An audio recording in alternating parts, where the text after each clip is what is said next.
I did want to ask you about the minimum wage. You've actually surprised me a few times in the interview with takes that I thought you wouldn't have, because most libertarians, for example, argue for like unlimited private money in politics. But you said, I don't want to go in that direction, which surprised me. So kudos to you on that. But let me ask you about the minimum wage. What do you think the minimum wage should be? I don't believe that we should have a minimum wage in the United States. I don't think it's appropriate for the government to tell people that they're not allowed to hire people at a particular wage rate. I think that in a in a market economy, we ought to be allowing people to engage in transactions voluntarily as a as an ethical matter. As a practical matter, there is no reason to believe that in the long run the minimum wage has done a lot of good in the labor market, depending on how you define good. And you and I might define good differently. But the idea that we should be in the business as a government of requiring certain people to get paid more, even though that's necessarily going to imply that certain people don't get hired. I think that that is an ethical conundrum that is an inappropriate one resolved by the government.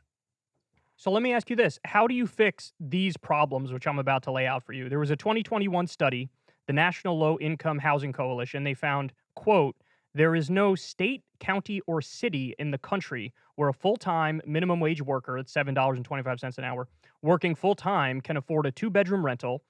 A full time minimum wage worker can afford a one-bedroom rental in only 7% of all US counties. How do you fix that problem? Well, first of all, I think we ought to have a problem with the way you ask the question.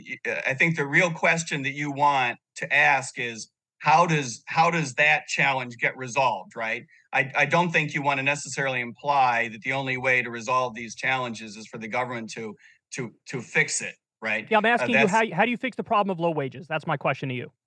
well, I think let's address the question that you did ask, which is not a bad question.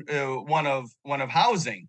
In the United States, we seem to have continuously increased the amount of housing that we consume per capita for a variety of sociological reasons. That argues that people are actually able to avail themselves of housing markets in a much more robust way than ever before, which is a counter argument to which runs counter to your characterization of the market.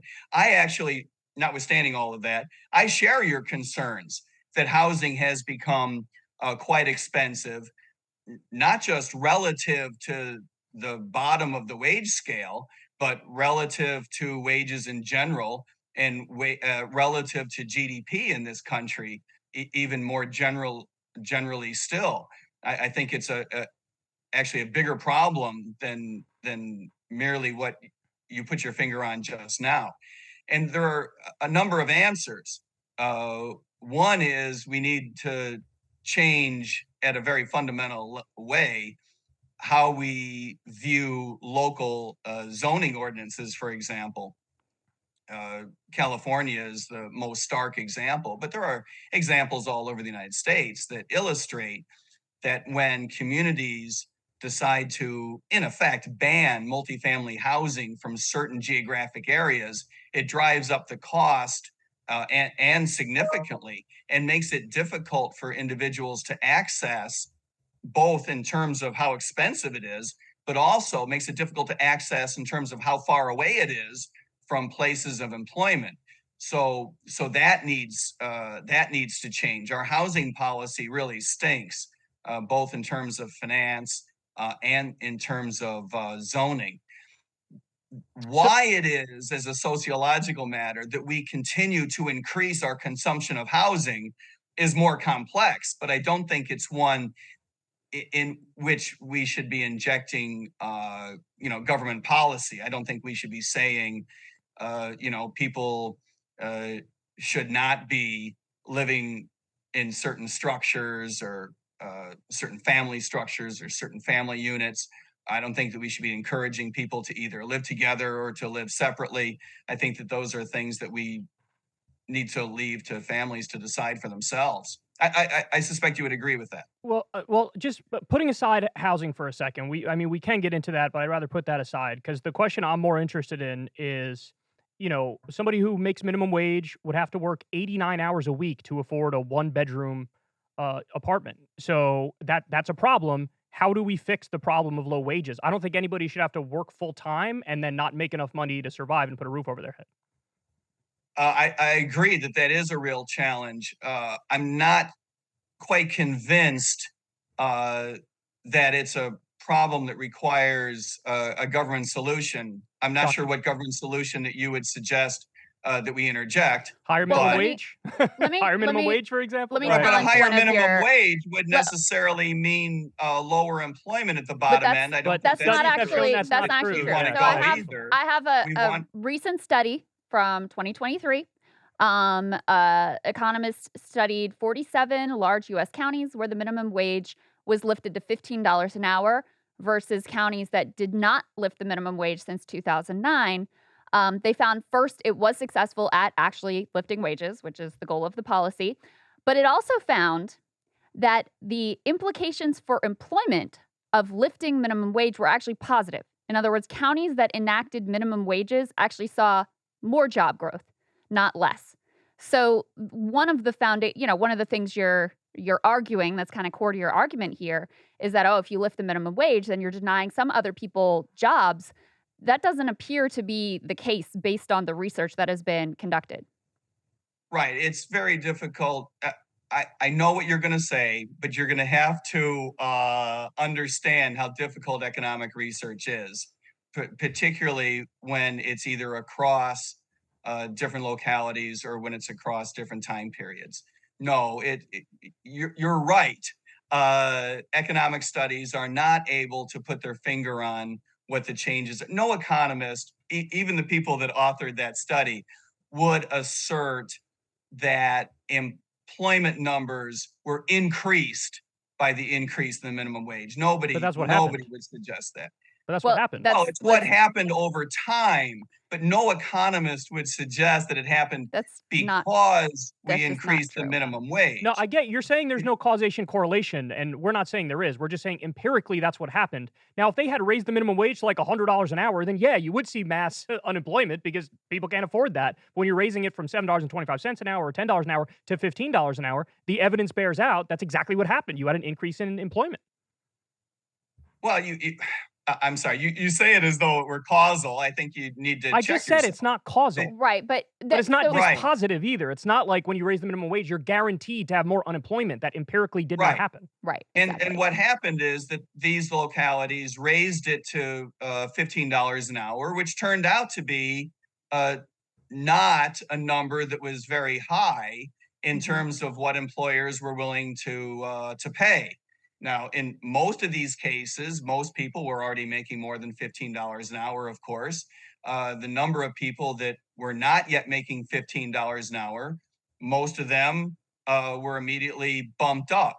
It's my recollection that in most of the places where this happened, we're talking about relatively modest adjustments, right?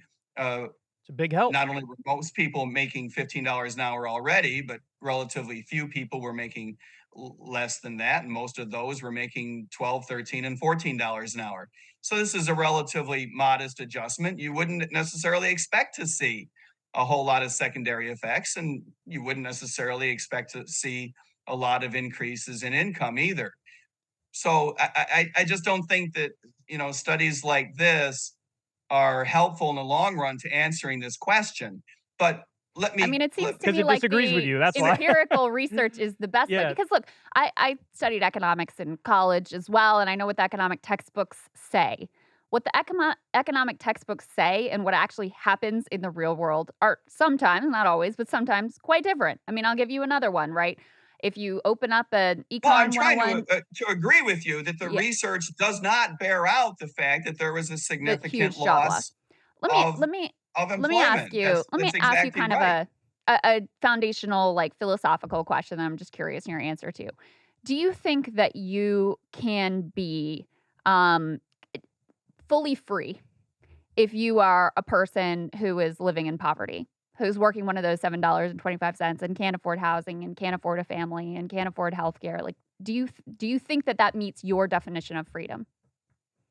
I don't think you can be fully free if we define freedom as being able to access everything you want if you're living in poverty, in the same sense that I don't think that you can call yourself fully free if you define that as being able to do anything you want, but you're living in a world where you have some rules in place, right? If that's our definition of freedom, I don't think that that's a very useful. I don't think it's frankly a very workable definition of freedom. I think that that's injecting a word for the sake of using that particular word. Look, we all, and I certainly hope that at least the three of us and all of your listeners are on the same page in this regard.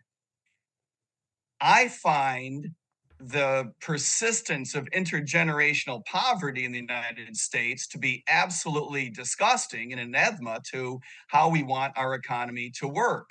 Mhm. Having been a police officer for 11 and a half years, I can tell you, if you weren't an economist before becoming a cop, being a cop will turn you into an economist because you see the effects of bad public policy up close and personal.